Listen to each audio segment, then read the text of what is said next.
So here, focus on deep work, right, for better results.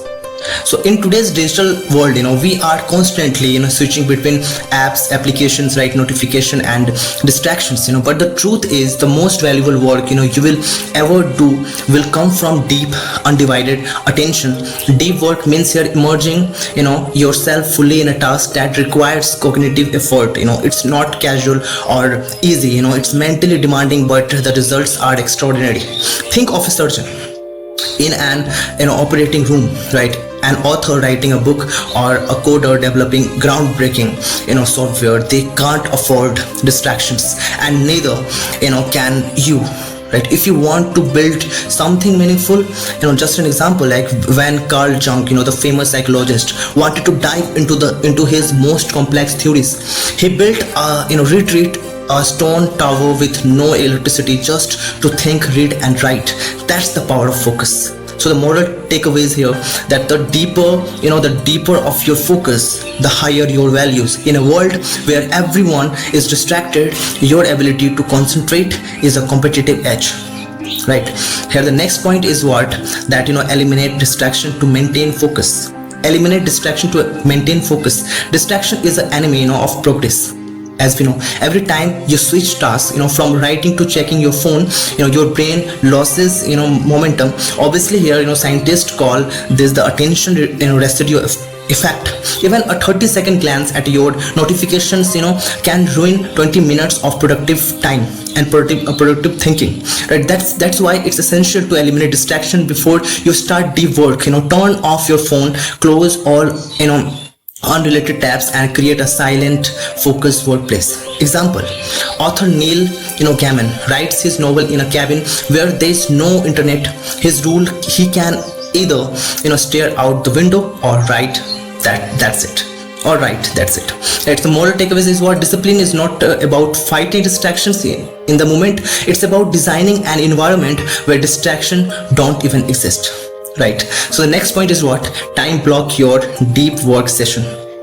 Right, so you won't find time for deep work. You have to make time. Time blocking means scheduling specific hours in your day exclusively for focused work.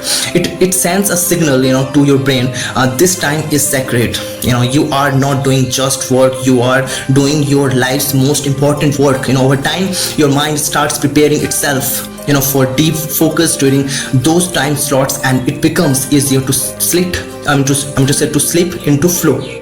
Example here, that Elon Musk uses 5 minutes time blocking to schedule every part of his day, right? Here, through extreme, it shows the value of owning your time. Right, so the moral takeaways is here, if you don't control your time, if you don't control your time, someone else will. Time blocking is how you take back control and protect your genius hours. Right, here the next point is embrace boredom to improve focus. Modern life has obviously conditioned us to avoid boredom at all costs. Right, we scroll, swipe and tap the moment we feel slightly uncomfortable, but this constant stimulation weakens your ability to focus.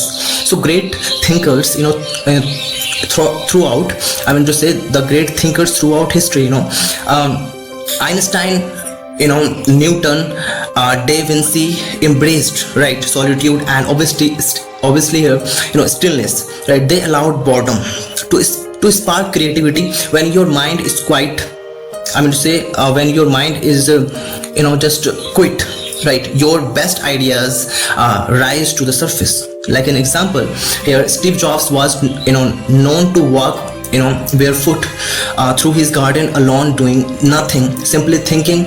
Many of Apple's innovations came from these silent walks. Right, so moral takeaways is here, boredom isn't the enemy, it's the birthplace of insight. Let your mind breathe. That's where magic begins.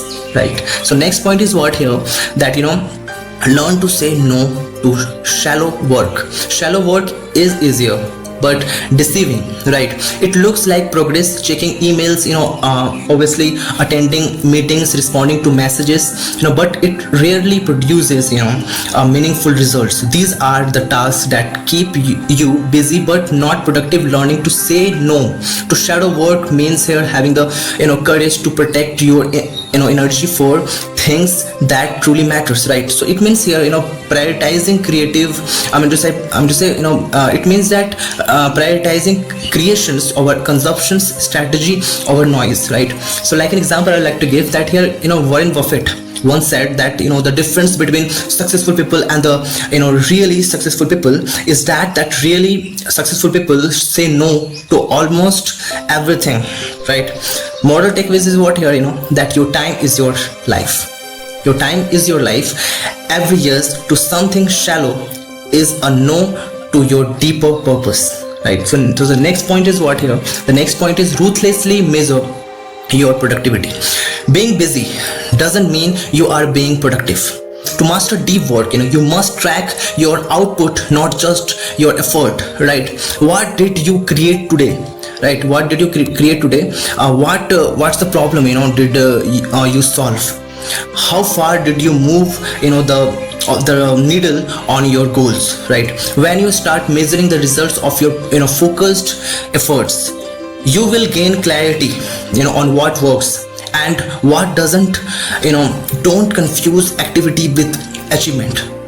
Like an example I would like to give that, top performing athletes, measures every detail, from their nutrition to their sleep, to their obviously training reps, right? That's how they improve consistency. So the moral takeaways is what here, that what gets measured, gets mastered. If you want to grow, count progress, not hours, right? Count the progress, don't count the hours, right? The next point is what? Build routines that support deep work, right? Success isn't about occasional brilliance.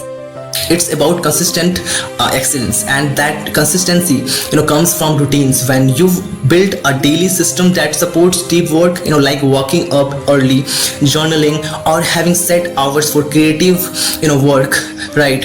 You reduce decisions fatigue and obviously make focus automatic. Routines are rituals that prepare your mind for deep thinking. Like an example I like to give that, author Stephen King writes every single morning, without fail. Same time, same place. He doesn't wait for inspiration. His routine creates it. Moral takeaways is what here? Don't rely on motivation, right? Build systems. If you want extraordinary results, live an intentional, disciplined life. So yeah.